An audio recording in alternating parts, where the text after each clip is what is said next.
Hi, my name is Portia Bartley, and you're about to watch Black Beyond America, the Black Panther edition. So in this video, you're going to see a bunch of people from all over the place speak about the film, what they loved about it, and what it means to them to see such a black, diverse cast on screen. I hope you enjoy. Hi, I'm Stacey Gaspard, and I'm from Haiti, Haiti. My name's Sanchez Brown. I'm Jamaican, living in London. I'm Van Duncan Phillips, and my dad's from Liberia. Hi, my name is Praise Iyawade, and I'm from Nigeria. My name is Roland Ampima. I'm originally from Ghana. Let's talk about love. Is it anything and everything you offer? I didn't feel it on you. When I first saw the trailer for Black Panther, having chills all over my body, so proud of Africa, so excited that Africa can put that together. I haven't been excited about a trailer since Blade came out with Wesley Snipes. I'm just saying, it was great. I knew that movie was gonna be the littest thing ever. When I first saw the trailer, I was speechless because I was like, is this really happening? Honestly, I didn't care. It's not until I was on Instagram and there was people just making up a whole lot of fuss, like, yo, Black Panther's gonna be mad. I don't care about Marvel. I'm not a fan. I'm not a fan of comic books or Marvel or anything. So I'm like, just another comic book. It's just another Civil War meets this, another Captain America. So I was like, no interest at all.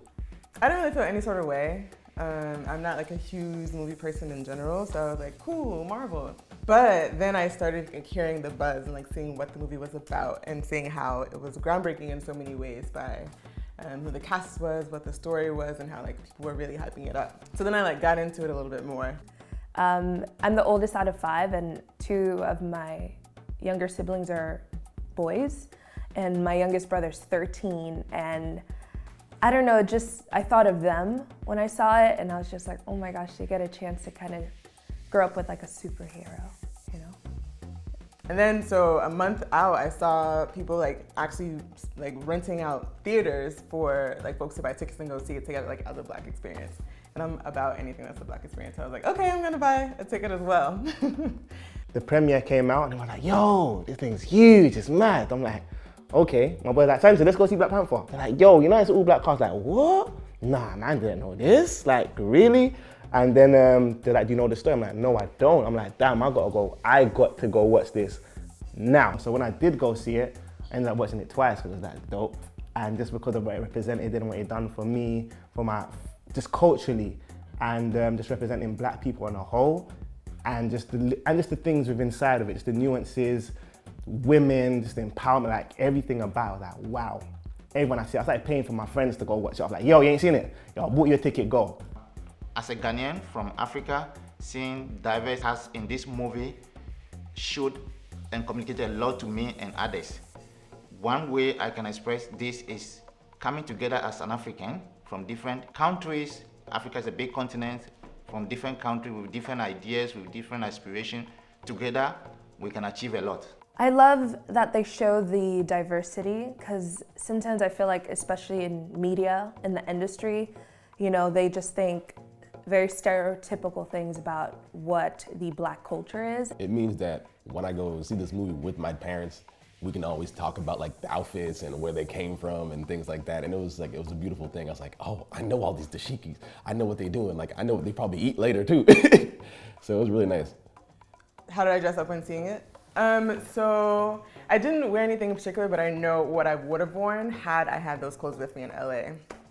There's like a lot of Nigerian lace that's like very much what you wear to like formal parties or formal weddings, and you wear the gele, which is like the big like African hat, that's what everyone calls it. And so I would have worn something that truly represents my Nigerian like Edo culture for like such an occasion. It was great to be out there and see people actually dressed up. I went on opening night.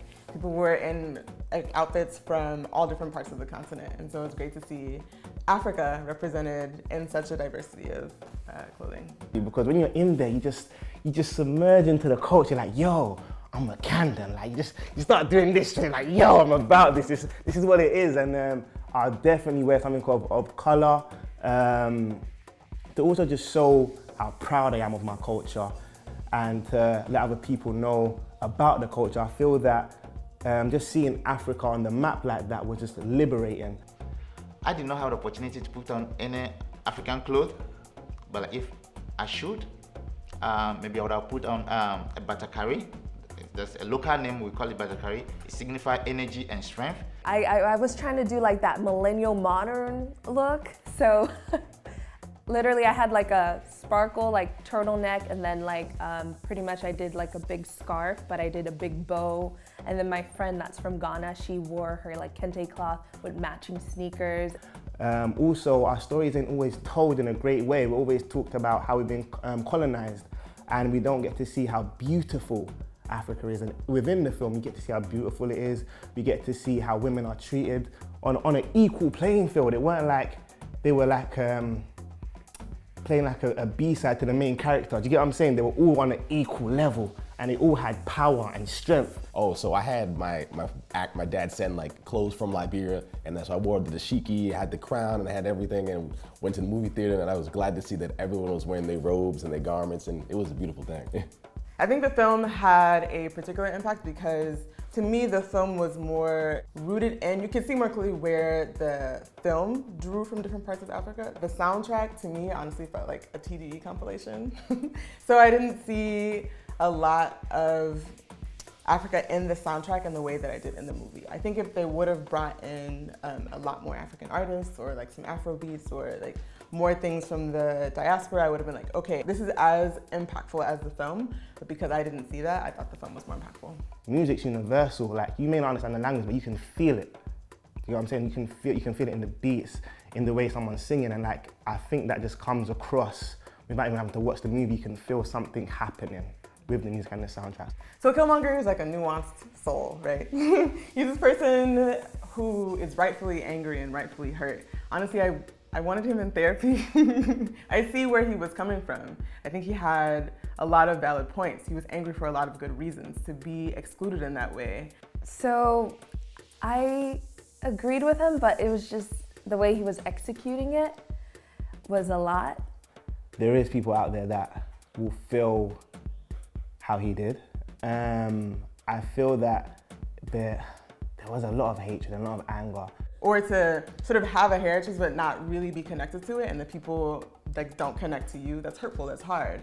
But what I didn't agree with, by the end, he really just wanted to like have the power and have the control and have Wakanda take over. He had become the people that he was fighting against. I can sympathize from where he was coming from in terms of what happened to him in his past, and feeling left out and feeling like you don't belong. I can definitely empathize that, like being in the UK and not always feeling like you belong because of my heritage or where I'm from. So I can definitely empathize where it comes from, where the anger came from. But I don't think the answer is to say, let me then wrong people instead. I really much more agreed with Nakia's perspective of, look, we have all this wealth, we have all these resources, what can we do to really sort of like help alleviate suffering around the world while remaining a powerful entity, a powerful state.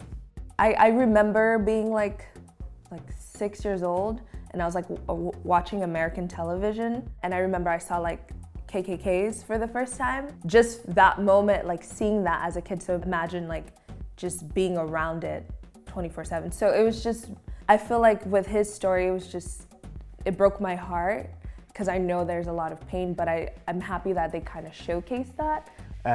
But what was great is his last line. His line, basically, death is better than bondage, was so powerful, and it resonated with me so much because he stood for something.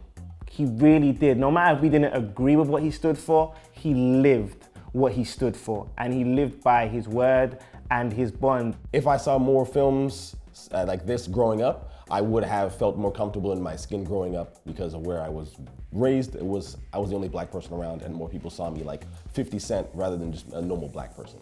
I would have been positively affected if I would have watched movies, shows like Black Panther when I was growing up, because I will never give up. You can fight for your cause and be determined. So I watched a lot of Nollywood growing up, like Nigerian Hollywood movies, and those were like in a class all their own. So I feel like I had a good, positive representation of Nigerians in that way. So like my favorite Nollywood actress is Genevieve Nnaji, who I super strongly identified with because she looked like me. To see someone in an American context as well who looked like me and was also celebrated would have been super duper dope. It looks like more of what we saw in Black Panther, man. That's what it looks like. We need a lot more of. But it's about these production companies and everyone getting behind it and still supporting. And I think, unfortunately, it's still gonna take another 5 to 8 years before we see it all the time. But hopefully, it's coming, man. It's coming, it's coming, it's coming. I remember always thinking like, there was never anyone that looked like me. I remember like being young and, oh, I wanna be an actress.